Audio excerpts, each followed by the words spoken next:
I don't know how I'm like, I thought about all the ways that I could speak about my story in 20 minutes. So It's like speed dating. got this. Got this. Well, first, thank you so much for having me.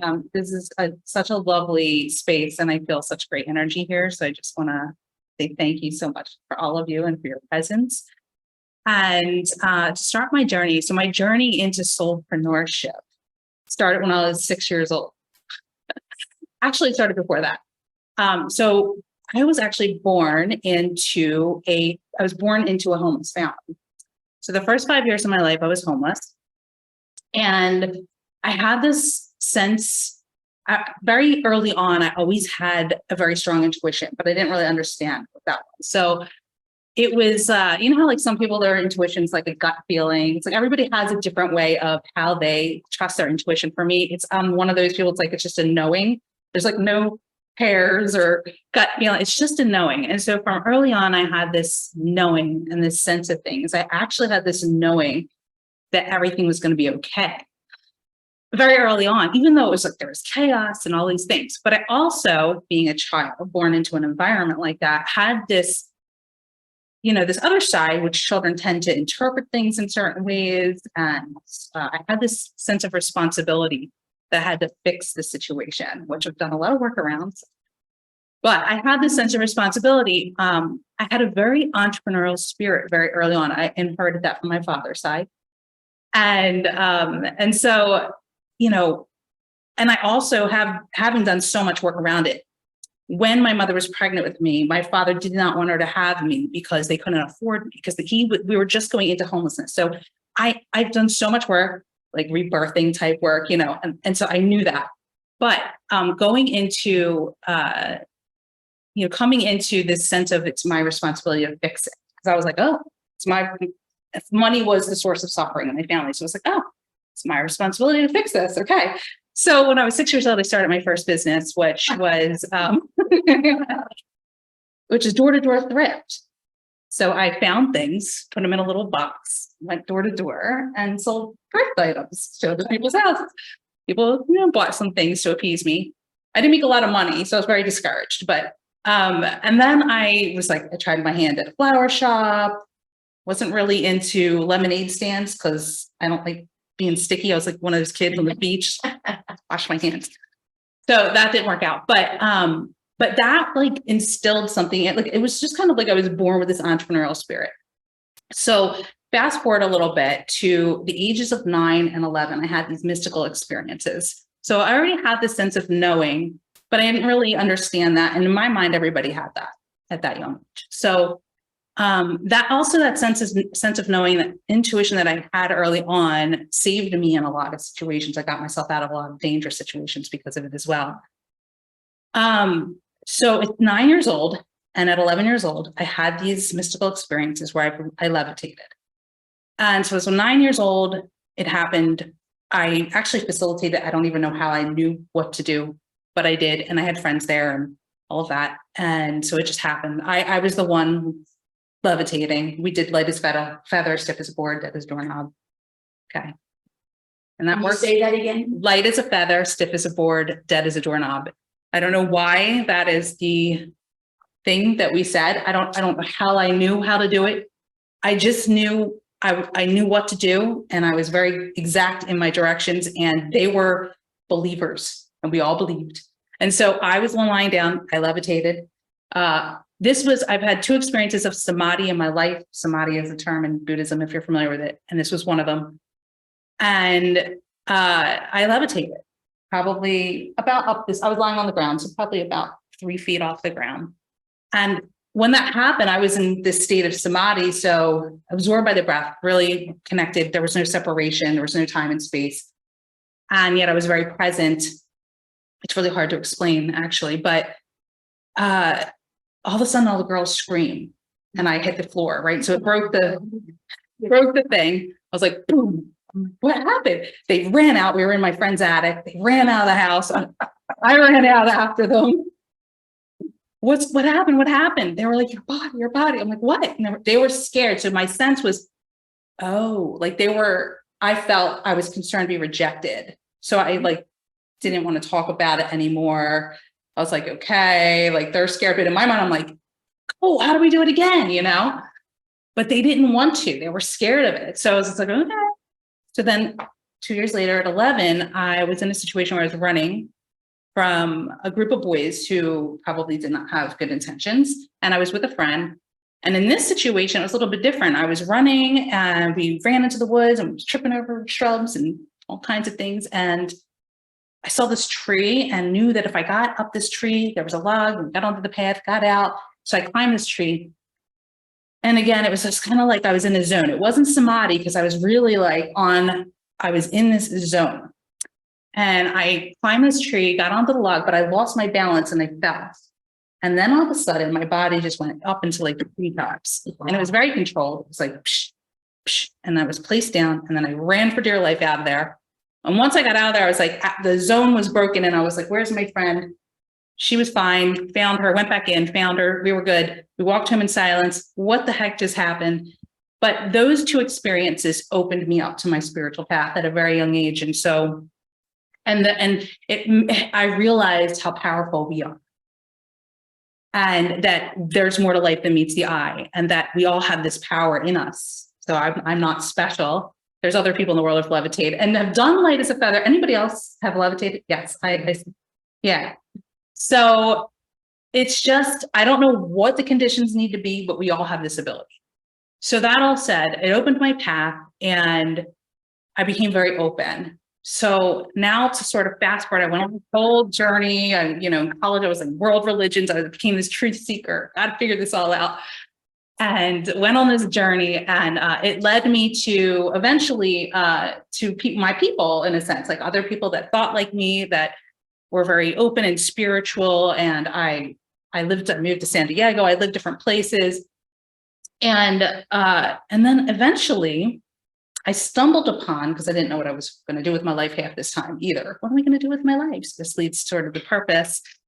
And how, these experiences that, even though we might have these things in our childhood, how they actually set us up in such a way. So weird how they set us up. And so I stumbled into teaching children's music, and that work really found me. I never really was like, oh, a kid's music teacher or anything like that. I started playing guitar and singing when I was 21, so late. I didn't start early or anything, and I picked it up pretty quickly. And so children's music found me. And in the early stages of that, I had a lot of resistance, actually. So talk about, following your bliss. It didn't feel like bliss to me at first, but that's just because I had all these doubts and fears and insecurities about, can I do that? I was never trained as a musician, never got my degree, never was trained in music, all these things, all these doubts and fears were coming up. But I ended up being really good at it, and I embraced it eventually. And so in the beginning stages of that, I started seeing, this is like 19 years ago, the numbers 11 everywhere. So I'm like saying to friends, are you seeing 11? Because I'm seeing 11s everywhere. And I'm sure you all are familiar with 11, right? So I'm seeing 11s everywhere. I'm like, what is this? What's going on? And then I started to, I was on the yoga path, meditation path, I was doing all these things. And I went to a friend's house. And we were talking, and I said to her, I really want to learn how to heal on a cellular level. Like, this was another knowing. I was like, I know there's something to this cellular thing. And so I'm at her house, and we're talking about it, and, I'm leaving the house, and she goes, oh, by the way, I have these journals that come to my house, but I've read them. Do you want them? There's a couple that she was giving to me. I think it's called Journal of Emergence. Maybe some of you have heard of it. And so she hands me these journals, and I'm like, I know when I get home, I'm going to open to the first page, and there's going to be a message for me. I just know it. So I go home, and at that time, 11s are everywhere. So now I'm counting numbers. All of a sudden, I'm finding myself counting numbers. So I go home, and I open the first page. Open this page 65. And of course, that adds to 11. So I'm like, okay, this is my message. And I look down, and it says, meditations for healing on the cellular level. And I'm like, so then the next sentence says, greetings, beloved ones. This is Archangel Metatron speaking through this channel. So I was like, oh, Metatron, who's Metatron? Okay, so does anybody here know Ken Kaplan? Okay. He's here today, I think. Hi, Ken. I don't know if you're there. Yeah, he is. So So now I'm like, Archangel Metatron, who is this? Whatever. So the little synchronicities started happening in my life. Weird things started happening, started getting other psychic downloads and things like that. And then my mom calls me. She was just starting to get into Reiki too, which I loved because I was like, yes, it's cool. My mom's getting into Reiki. So she calls me. She goes, do you want to go to this thing with me? It's like about connecting with your angels. It's like a workshop. I'm like, okay, yeah, of course, I'll go. I'll go to that. I'm into that. Cool. My mom's like opening. And so we go to this thing and Ken Kaplan's there. And this is his first time giving a workshop on how to connect with angels at Abington Library. That's not really your typical audience. Yeah. On Connecting with Angels. He did a great job. Anyway, I'm sitting there and I'm like, and I'm looking around and I am realizing that other people are a little like, what is this? And I'm like, I know exactly what this is. It was like another knowing. He started talking about the angels and it was like, yes, this is what they are. And my mom's like, you smart ass. Like she's looking at me and I'm like, but this is so great. Right. So I'm like all into it and everything. And I knew Ken. I was like, Ken, because he's in the children's music circle. So I knew him from that a little bit. And I said, oh, this is so cool. So this is like synchronicity right here. This is like one of those things where you just realize how spirit orchestrates and all the things. So he starts talking about the 9 angels, the healing energy field. And I don't know who they are yet, because eventually I get certified in IET, and he's talking about these 9 angels. And then at the end of this angel seminar or workshop, he says, and there's one angel that I didn't mention that is known to have worked with Santana on the album Supernatural to bring like this frequency and vibration for awakening the planet through. And immediately I was like, oh my gosh, I knew it. I was like, Archangel Metatron, I need to connect with this angel. So eventually I did, and I learned about Archangel Metatron. And the reason why I share that story is because when, as part of my talk today, and the title is, this is one of those moments of a ripple effect, where I went to this thing and Ken shared about this. He decided to show up and share his gifts to an audience that who knows how they were going to receive it at Abington Library, but he did. And I was there and it was perfect. And it actually opened me up even more because I started working with Archangel Metatron once I started to learn about him, I learned that he works with people that work with children. And then I eventually recorded 9 children's albums. And I truly believe that, and this is the ripple effect, because I taught for 6 years for someone, and then I decided to start my own kids music program, my own business. And that was the entrepreneurial spirit part of me. Mm-hmm. And then when I got on that journey, was like, I have to there was something moving through me all the time on that path. Eventually I was following my bliss, of course, but initially there was some resistance to that path for me. And when all the pieces started, all the synchronicities started moving together, and I started recording the music, and I've impacted thousands of children through that business. And some of you may know Peter Moses. He was one of those people that was a channel for me. I worked through his channel.